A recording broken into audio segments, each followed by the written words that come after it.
Hello there. So for this video, let's talk about how to save your Word document that's not saving. So I have two workarounds for you guys. First thing is enabling the run command. This one right here. Now let me just put it in the middle part on the screen. Perfect. Now once you open this one, make sure you type in this exact command. So please pause the video right now and copy this one.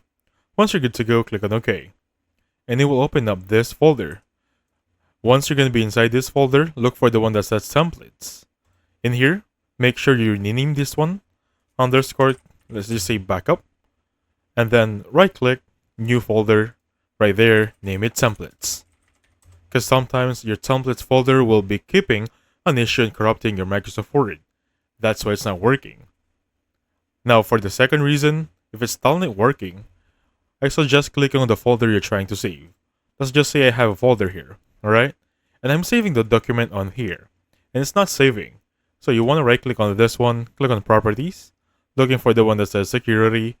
In here, make sure you click on system, click on add, and in here, make this one everyone. Let me just fix the spelling for that one. Perfect.